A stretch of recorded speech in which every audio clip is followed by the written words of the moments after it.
Hello, my name is Graham. I used to be a mason. I did some quite complex masonry work in my life because I worked in what is called the refractory industry, or the building furnaces, and all different types of furnaces. In the past, you used to have extremely intricate interlocking masonry, which is very similar to what they have on cathedrals. In fact, the inherited techniques are exactly the same. You can go right back to Roman era to do the arches and all the tomb, the domes and everything like that. But the same rules apply, because it's about physics and geometry. The same rules apply as they did in Rome, or as they did in Egypt, as they do now, to get buildings, more masonry buildings, to stand up and stay there. But there's enigmas in the world when it comes to masonry. And that is the walls at Cusco and any other places where they've got this, the blocks with all irregular shapes placed into walls in a way that is very, very difficult to work out how they did it, because no matter how much experience you have with interlocking material, interlocking masonry, there's only one way to do interlocking masonry like that. There's only one way to do it. And I saw something recently, documentary, about how people said the stones were placed like someone rocked a stone on, and they filed it down with another stone, and then they filed it till it was flat, and then dropped it into place. That would take forever. That alone would take, I want to see how long it takes to do one stone, then that would tell me how long it would take to build the wall. And no matter how many people you've got, they're sort of getting in each other's way, because putting one in, you put one in, but it's because of the shapes, it's all 12-sided, you've got to do that with every side. You have to make the same constant adjustments to see if it's dead flat, because a dead flat, these things are dead smooth. You can't fit a cigarette paper, as it said, between them, and you can't get that by rubbing it with another stone and then being able to build a wall in any efficiency. It would take forever, no matter how much labour you have doing it, because you're going to have extremely skilled labour to do that. Then you've got to have the muscle and the means, or the technology to take the masonry piece out as you shape it. You've got to shape someone 12-sided. How do you do that where you're knocking it back and forwards with a stone? And how do you do it, continue it? There's only one. So therefore, it's to say, well, whoever built this were geniuses, and I doubt it was the Incas.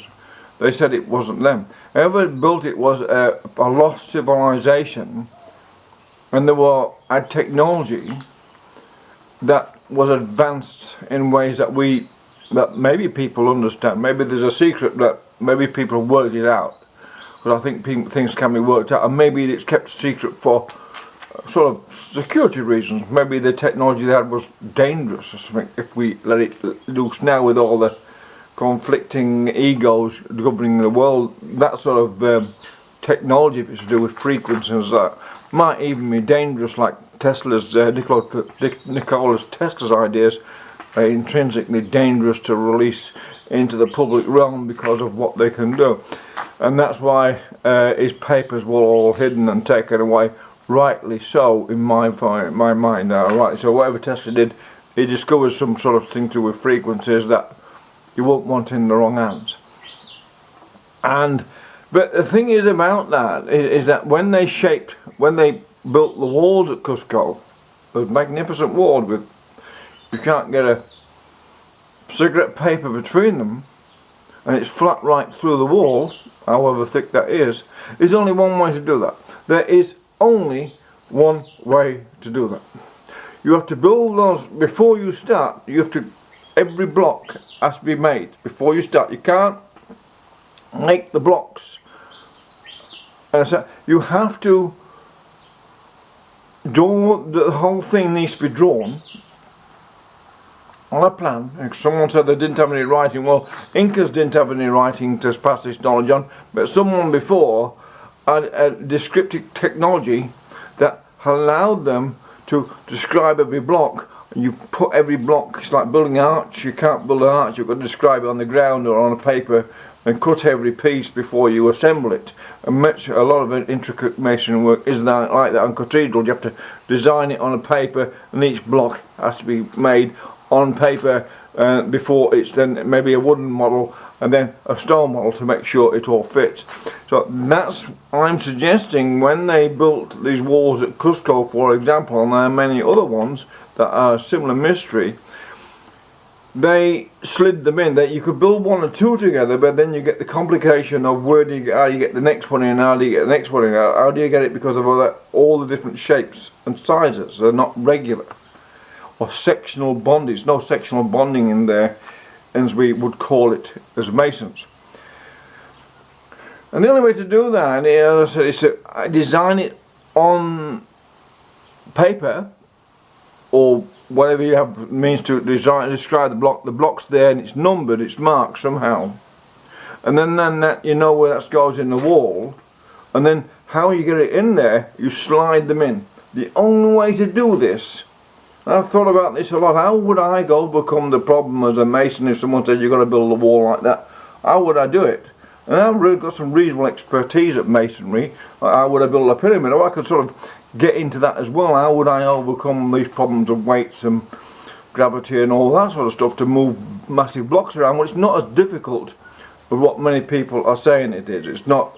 It's all about using leverage and, you know, counterweights and stuff like that to move stuff around in. So it's not as complicated as what they're all trying to make out. Although shaping some of the stones and to find where they're doing, that is a mystery. There's no doubt about that. No one can deny the tool marks and whatever, engineered tool marks and whatever, is a complete mystery. Something that's not going to be answered. And for maybe strategic reasons, as I've suggested, there are some secrets maybe they don't want people to know. And we can argue about why that is. But when it comes to these stones at Cusco and those walls that are a great mystery, no doubt the Incas didn't build them, because it takes a special technology, and those knobs on them, the protrusions, they are technical, they're practical devices. They're not, it's either they shape the blocks by having a frequency and then it pumped it out to exactly to where it needs to be, because they put the right frequency in, they could control that. Or you shape the block on the ground exactly when you lay it down. You've got to lay it down, back on the back of it has got to be laid on the ground, and you can then shape it exactly as you want it from the sides. Then when you pick it up, you can put two in, but the third one, where you got the ones in between, you've got to slide in. The only way to get them in there is to slide them in. That's 12-sided block. How do you get it in there? The only way to get it in there, if you think about it for a little while, it just came to me. I didn't think about this, it just dropped in. As I got on for a bike ride, as things often do when you let them hang and you forget about them for a while, and then suddenly think, wow, that's a thought, it dropped in. And that's what I'm suggesting, in my own little way. How they built the walls at Cusco, they pre-planned them. Each block is drawn on some sort of super plan, and it's either scale up. If it's not that big, it could be scaled up, but they scale it up, and then they have the blocks on the back of the block down on the ground. You cut it and shape it like that if it's done by hand with something, and then when it's picked up, they're slid in.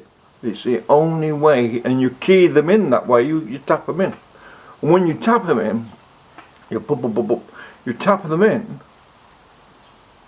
into place. Then you bonded you've made sure it's very, very tight, and the whole thing's sort of it's articulated that way. But that's the only way. You think about it, the only way. It's either a bit of sort of technical magic that we don't know about, where you use the protrusions and you stick some sort of cones on there, or put frequency in there, and then you sort of, and that's why the blocks look a bit blodgy. They look like the concrete or cement or something. That could be one way, but we're going to stick to the traditions of masonry, where you cut and shape and install. Then you have to say the only way to do it, as we do in some complicated masonry, there's things like coke ovens, and there's certain refractory or furnace masonry that does and cathedrals and stuff like that does require pre-planning, pre-cut stones, all made to shape beforehand. The people cut the stones and then they can assemble them. They don't just go and do a building and assemble as they go. Everything's cut according to a plan, and that's how I am suggesting they did it at Cusco. I may be wrong, but that's the only way you think about it. Might be able to slide the blocks in like that, in and out, and maybe they had a bit of powder in there to help that. To slide them is the only way, or water or whatever to slide them, is the only way they could have done. Got some of those blocks into place like that. You can't load them in. You can't put the one in and put your next one in and next one, because it's too complicated. The whole geometric forms are irregular and almost irrational, other than the fact that if you know what you're doing, in that almost alien skill, it's an alien skill to what we have, in a way, and that's what makes it extremely special and rare. And that they use, it's a vanished thing, and they slid the blocks in to the wall, the key blocks. If you look at it, yeah, which one would you slide in, and you tend to begin to see how it was possibly done. That's my take on how they built the walls at Cusco. Anyway, make of that what you will.